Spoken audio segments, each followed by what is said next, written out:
오늘 하나님의 말씀은 신약성경 322페이지 빌립보서 4장 4절로 7절까지 말씀입니다.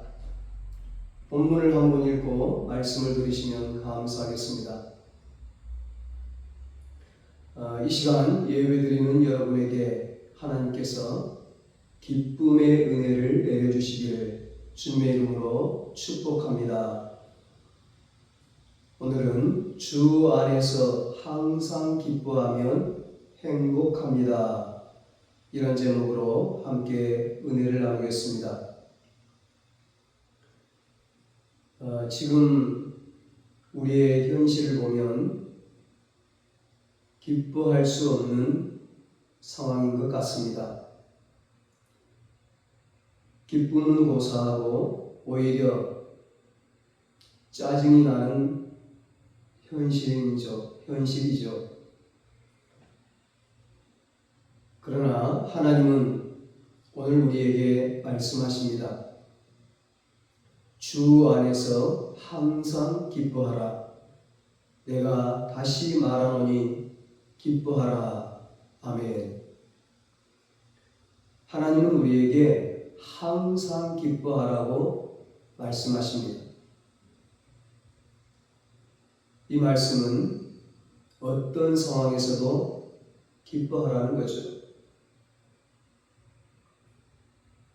어쩌다가 한두 번 기뻐하는 것이 아니라, 좋은 일이 있을 때만 기뻐하는 것이 아니라, 환경과 상황에 관계없이, 이 무더위와 관계없이 항상 기뻐하라고 하십니다.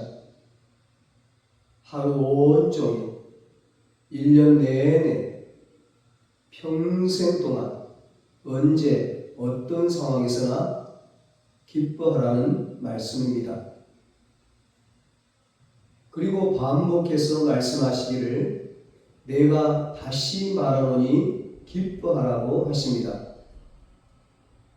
성경에서 반복법을 쓰는 것은 절대적으로 강조하는 말씀입니다. 명령형이죠.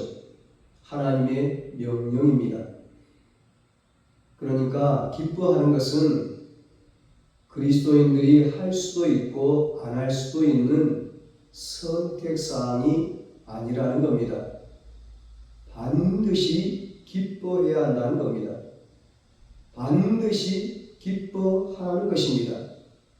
절대적으로 기뻐하고 그럼에도 불구하고 기뻐해야 한다는 그런 의미예요.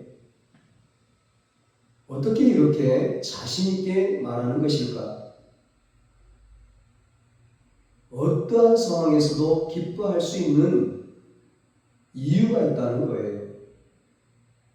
기뻐할 수 있는 어떤 환경과 어떤 조건과 어떤 상황에서도 기뻐할 수 있는, 항상 기뻐할 수 있는 확실한 근거가 있는 거예요. 이 빌립보서는 바울이 로마 감옥에서 쓴 편지죠. 어둡고 캄캄한 감옥에 갇혀 있다는 것은 자유를 잃은 것뿐만 아니라 인격과 인간의 모든 존엄성을 완전히 무시당한 채 살아가야 하는 너무나도 비참한 현실이에요. 비인간적인 그런 삶을 사는 거예요. 바울이 지금 그런 감옥 안에서 이 빌립보서를 기록한 겁니다. 바울이 이제 나이 들어서 또 몸에 병도 있고 그런 상태에서 인생의 마지막을 향해 가고 있는 거죠. 언제 그 감옥에서 벗어날 수 있을지, 언제 감옥에서 나올지 아무런 기약이 없어요. 어느 날 갑자기 사형 선고를 받을 수도 있어요. 바울이 이처럼 칠흑같이 어둡고 사방이 꽉 막히고 한 치 앞도 내다볼 수 없는 그 감옥에 갇혀서 쓴 편지가 이 빌립보서 성경입니다. 그런데 이 빌립보서의 별명이 무엇인 줄 아십니까? 기쁨의 서신서입니다. 기쁨의 편지입니다. 기쁨의 성경입니다. 기쁨이 충만한 그런 말씀이에요. 빌립보서는 4장밖에 안 되는 짧은 성경입니다. 그런데 이 짧은 글에서 바울은 기뻐하라, 즐거워하라 이 말을 12번이나 기록하고 있습니다. 여러분, 바울이 할 말이 얼마나 많습니까? 하고 싶은 말이 얼마나 많습니까? 해야 할 말이 얼마나 많습니까? 하나님에 대해서, 예수님에 대해서, 성령님에 대해서, 구원과 천국과 영생과 사명과 하나님 나라 복음에 대해서 하고 싶은 말이 참 많았을 텐데 기뻐하라는 말을 제일 많이 한 거예요. 어떻게 바울이 자유를 잃어버리고 그 쇠사슬에 매여 있는 그 감옥 안에서 그토록 항상 기뻐하라, 즐거워하라고 글을 쓸 수 있었겠습니까? 바울 자신이 정말 기뻐했기 때문입니다. 그 감옥 안에서도 기뻐할 수 없는 상황에서도 바울 자신이 기뻐한 거예요. 그러니까 바울은 어떤 상황에서도 어떤 조건에서도 감옥 안에서도 매일 항상 기뻐했어요. 그래서 빌립보서 2장 18절에서는 나와 함께 기뻐하라고 말씀합니다. 나처럼 기뻐하라는 거예요. 내가 기뻐하듯이 너희들도 기뻐하라는 것입니다. 그러면 바울이 어떻게 감옥 안에서도 이토록 기뻐할 수 있었을까요? 주 안에 있었기 때문입니다. 바울은 감옥 안이 아니라 주 안에 있었습니다. 그래서 그냥 기뻐하다가 아니라 주 안에서 기뻐하라. 주 안에서 기뻐하라. 주 안에서는 항상 기뻐할 수 있다. 주 안에서는 어떤 상황에서도 기뻐할 수 있다는 거예요. 주 안에서는 감옥 안에서도 기뻐할 수 있다는 거예요. 바울 자신이 지금 그렇게 기뻐하고 있다는 겁니다. 감옥 안에서. 감옥은 바울에게 안식처와 같은 곳이었어요. 편안히 쉴 수 있는 쉼터, 휴식처. 바울이 그동안 얼마나 바쁘게 죽음을 무릅쓰고 전도를 하러 다녔습니까? 복음을 전하러 아시아로 유럽으로 죽을 고비를 넘기면서 그렇게 복음을 전했잖아요. 수천 킬로를 달려왔어요. 그런데 감옥에 갇히게 되면서 모든 사역이 한꺼번에 중단이 된 겁니다. 그때 바울은 감옥 안에서 오직 예수 그리스도에게만 집중할 수 있었습니다. 비록 육신의 자유는 잃어버렸지만 바울의 마음과 영혼은 오히려 예수님을 묵상하고 예수님에게 집중하며 예수님 안에서 안식할 수 있었습니다. 그래서 바울은 감옥 안에 있었던 것이 아니라 주님 안에 있었던 것입니다. 예전에 누릴 수 없는 영적인 기쁨과 즐거움을 주 안에서 충만하게 누리고 있었습니다. 그 기쁨이 너무도 커서 그 기쁨을 주체할 수가 없어서 그 기쁨을 성도들과 함께 나누고 싶어서 빌립보 교인들에게 틈만 나면 항상 기뻐하라, 항상 즐거워하라고 편지를 썼던 거예요. 여러분, 참된 기쁨은 세상에서 얻을 수 있는 것이 아닙니다. 예수님에게 집중할 때, 주 안에 있을 때, 주 안에 거할 때, 주 안에 머무를 때 우리의 마음과 우리의 영혼이 진정 기뻐할 수 있습니다. 하나님은 우리가 슬퍼하기보다는 기쁘게 살기를 원하십니다. 예수님께서 요한복음 15장 11절에 말씀하십니다. 내가 이것을 너희에게 이루면 내 기쁨이 너희 안에 있어 너희의 기쁨을 충만하게 하려 함이라. 아멘. 하나님은 우리가 이 땅에서 기쁘게 살기를 원하십니다. 즐겁고 행복하게 살기를 원하십니다. 그래서 우리 안에 예수님의 기쁨, 주님의 기쁨을 충만하게 하십니다. 그래서 우리의 기쁨이 주님의 기쁨이고 주님의 기쁨이 또한 우리의 기쁨이 됩니다. 우리가 기뻐하면 예수님도 기쁘신 것입니다. 이 기쁨은 세상이 주는 기쁨과는 본질적으로 다릅니다. 세상이 주는 기쁨은 잠시 잠깐뿐입니다. 계속해서 더 큰 기쁨을 갈망합니다. 계속해서 목이 마르는 거예요. 아무리 다이아 반지를 끼고 진주 목걸이를 하고 명품 가방을 들고 고급차를 타고 다녀도 감옥에 갇히는 순간 기쁨도 다 사라지는 겁니다. 감옥에 갇히는 순간 세상이 주는 기쁨은 한순간에 사라지게 됩니다. 그것은 세상의 기쁨은 순간적이고 상대적이기 때문입니다. 하지만 예수님이 주시는 기쁨은 절대적입니다. 어떤 기쁨과도 비교할 수가 없습니다. 언제나 충만하고 영원 무궁한 기쁨입니다. 그래서 사라지지도 않고 빼앗을 수도 없습니다. 요한복음 16장 22절에 예수님께서 말씀하셨어요. 지금은 너희가 근심하나 내가 다시 너희를 보리니 너희 마음이 기쁠 것이요 너희 기쁨을 빼앗을 자가 없으리라. 아멘.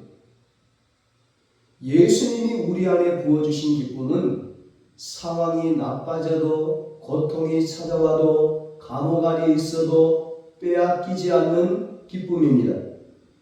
어느 누구도 빼앗을 수 없는 기쁨입니다. 그래서 이 기쁨은 영원하고 변치 않는 기쁨입니다. 바울은 감옥 안에 매여 있었지만 이 기쁨을 빼앗기지 않았습니다. 주 안에 항상 있었기 때문에 바울이 주님 안에 예수 안에 항상 거했기 때문에 만일 내 인생이 우울하고 슬프기만 하고 전혀 기쁘지가 않다? 그것은 주 안에 있지 않기 때문입니다.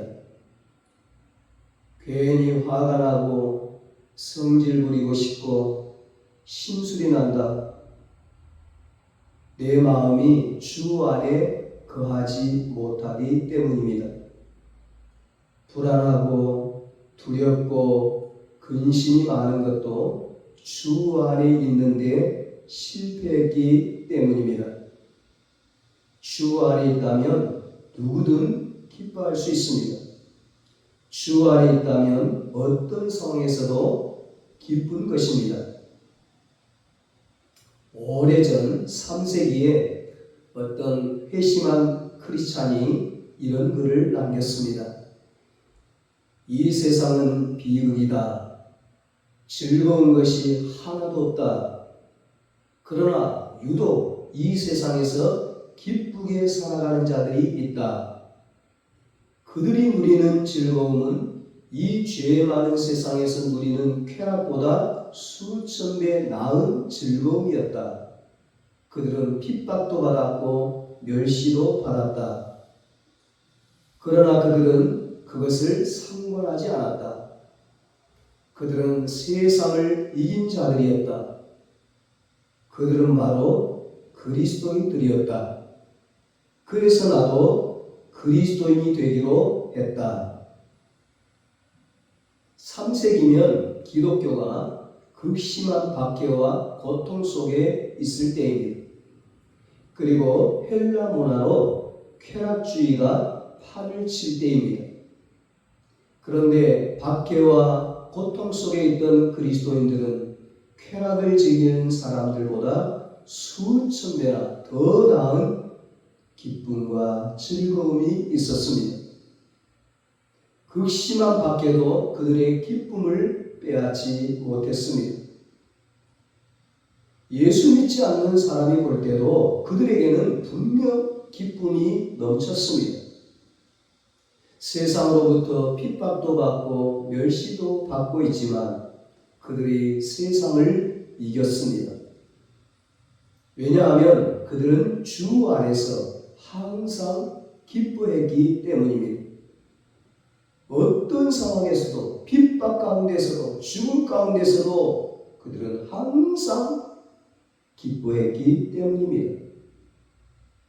그 기쁨이 얼마나 컸으면, 그 기쁨이 얼마나 풍성했으면, 그 기쁨이 얼마나 부러웠으면 이 불신자가 나도 그리스도인이 되고 싶다고 했겠습니까? 나도 예수 믿고 저렇게 기쁘게 살고 싶다. 그래서 그리스도인이 되었다는 증거는 기쁨이었어요. 예수 믿는 증거는 기쁨입니다. 진실로 기뻐하고 있는가? 이것이 그리스도인인가 아닌가의 기준이에요. 사랑하는 여러분, 우리가 어디에 있든 무슨 일에 처하든 예수님에게 집중하고 예수님 안에 거하는 한 그 기쁨은 빼앗길 수 없습니다. 여러분들과 여러분들의 자녀들, 여러분 가족들 모두가 어떤 상황에서도 주님 안에서 이 기쁨과 즐거움을 풍성히 누릴 수 있기를 주님의 이름으로 축복합니다. 그러면 주 안에서 누리는 기쁨은 구체적으로 어떤 기쁨일까? 첫째는 생명의 기쁨입니다. 사도행전 2장 28절에 말씀합니다. 주께서 생명의 길을 내게 보이셨으니 주 앞에서 내게 기쁨이 충만하게 하시리로다. 아멘. 이 말씀은 베드로가 설교 중에 다윗의 시편을 인용한 내용이에요. 시편 16편 11절. 지금 베드로의 처지가 절대로 편안하지가 않아요. 기뻐할 수 없는 상황이에요. 예수님은 이미 십자가에 달려 죽으셨고 예수님을 십자가에 못 박았던 이 종교 지도자들은 예수의 잔당을 잡으려고 혈안이 되어 있었어요. 예수를 믿던 자들, 예수를 쫓던 자들, 예수를 따라다니던 제자들을 다 잡으려고. 그 중에서도 수제자였던 베드로는 지명수의 영순이었어요. 사도행전 4장에도 베드로가 붙잡혀가는 장면이 기록되어 있습니다. 대제사장과 장로들은 베드로를 붙잡고 예수의 이름으로 말하지도 말고 가르치지도 말라며 협박을 하고 심한 매질을 했어요. 그런 위중한 상황이었지만 베드로는 내게 기쁨이 충만하다고 했어요. 왜일까? 예수님이 베드로에게 생명의 길을 보여주셨기 때문입니다. 예수님의 생명이 베드로에게 충만했기 때문입니다. 영원한 생명이 베드로 안에 있었기에 그는 고난이나 협박을 두려워하지 않았습니다. 내 안에 예수의 생명이 충만합니다. 예수님이 나는 부활이요 생명이니 나를 믿는 자는 죽어도 살겠다고 하셨는데 베드로에게 기쁨이 충만하지 않겠습니까? 핍박받고 고난받고 죽어도 사는데 예수님이 십자가에 달려 죽으셨다가 다시 살아난 걸 보았는데, 물론 예수님처럼 예수님이 고난을 받았듯이 예수님을 믿어도 우리가 고통스러울 때가 있어요. 신앙심이 깊어도 어려움에 처하고 때로는 실패도 하고 병에 걸려서 여러 가지 고통 가운데 있을 수 있어요. 하지만 주 안에 있으면 고통보다 기쁨이 더 크다는 것입니다. 예수님의 생명이 내 안에 있으면 고통을 뛰어넘는 기쁨이 있습니다. 어찌 보면 우리가 이 땅에 사는 한 고통과 기쁨은 항상 공존합니다.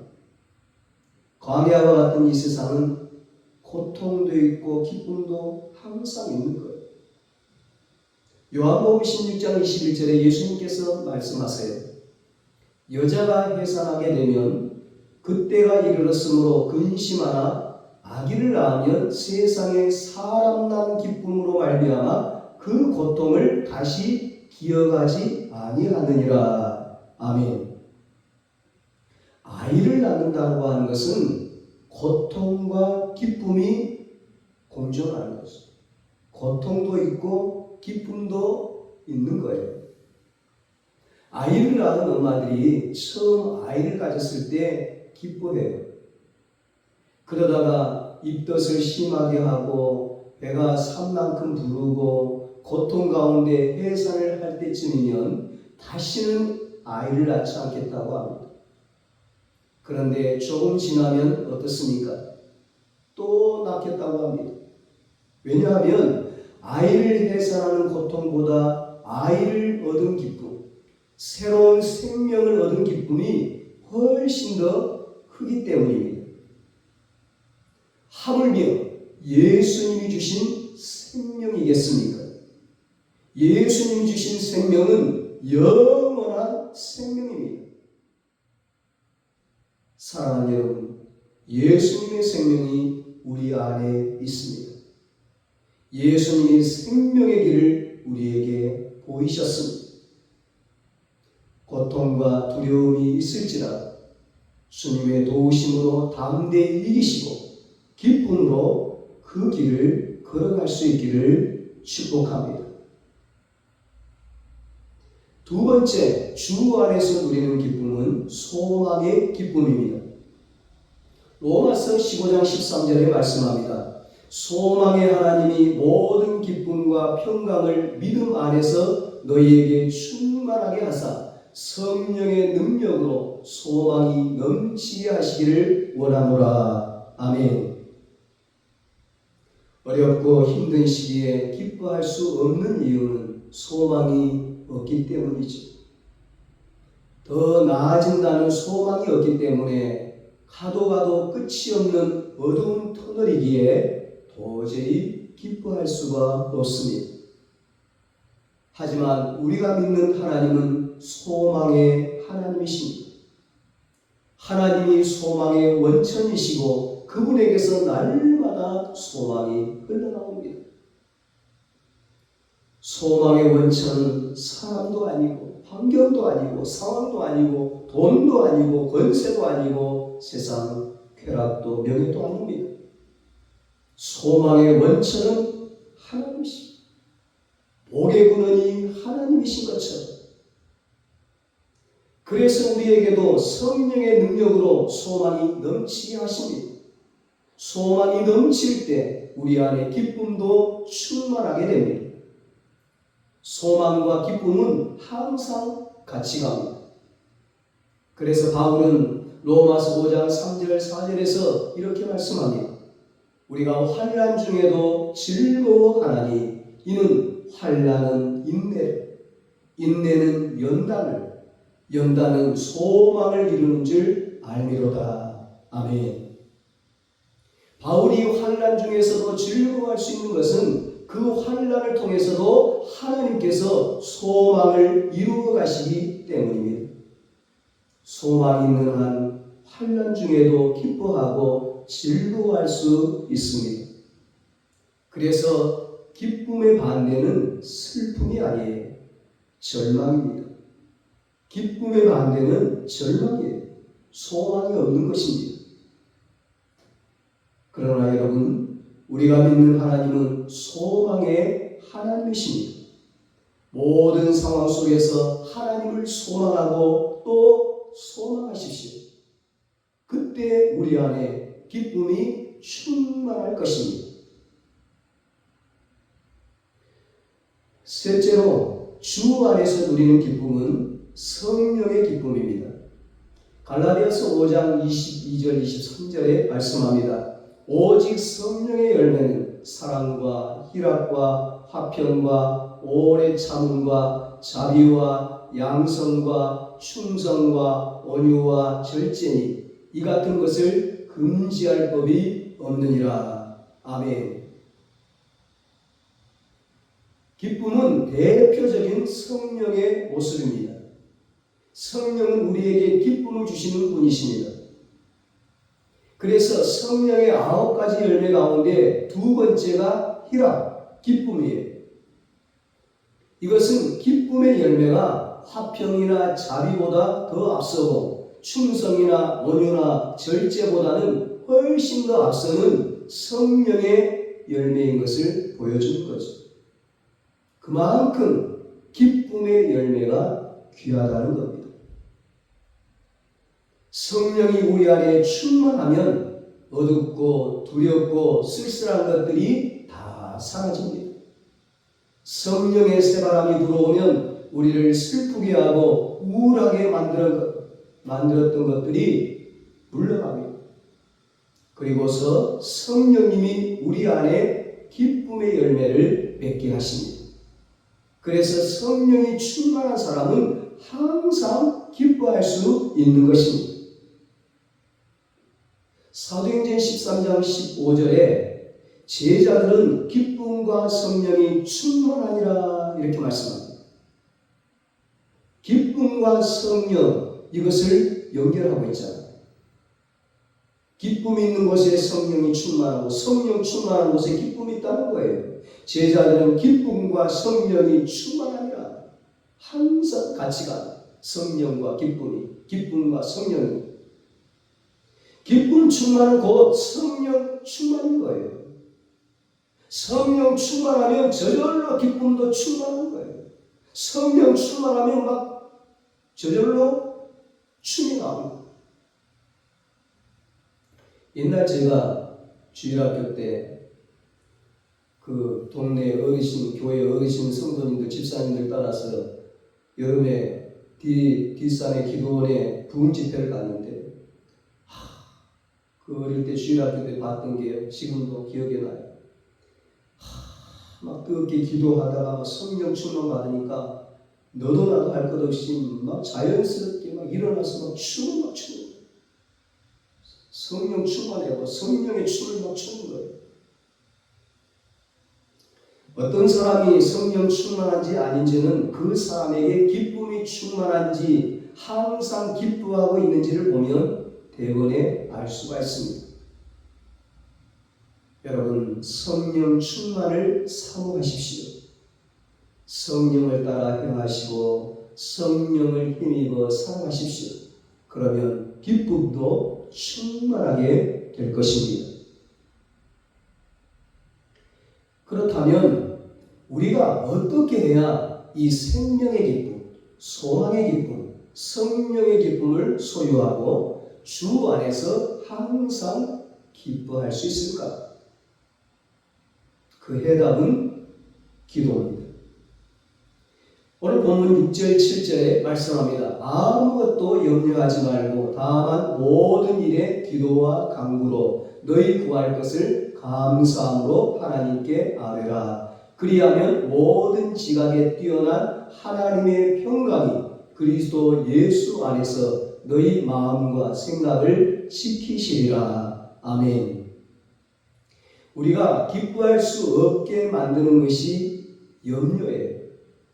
상황을 염려하고 앞날을 염려하고 지금 당하는 시험을 염려하게 해서 기뻐하지 못하게 합니다. 만일 염려가 우리에게 도움이 되고 우리를 기쁘게 할 수 있다면 바울은 항상 염려하라, 쉬지 말고 염려하라, 범사에 염려하라고 했을 겁니다. 그러나 염려는 하등의 도움이 안 돼요. 아무리 염려해도 상황은 전혀 나아지지 않습니다. 오히려 염려하면 할수록 우리를 더 불안하게 만들고 근심하게 하고 두려워하도록 합니다. 염려는 우리를 더 어둡게 하고 더 우울하게 만들 뿐입니다. 염려는 그런 거예요. 그렇기 때문에 염려해서는 기뻐할 수가 없습니다. 우리는 염려 대신 기도해야 합니다. 염려는 주께 맡기고 기도해야 합니다.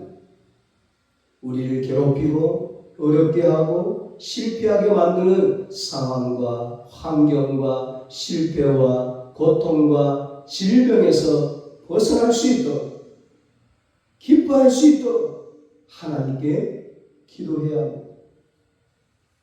모든 일에 하나님께서 응답하실 것을 믿고 하나님이 해결하실 것을 믿고 기도와 간구로 우리의 구할 것을 감사함으로 하나님께 아뢰어야 합니다.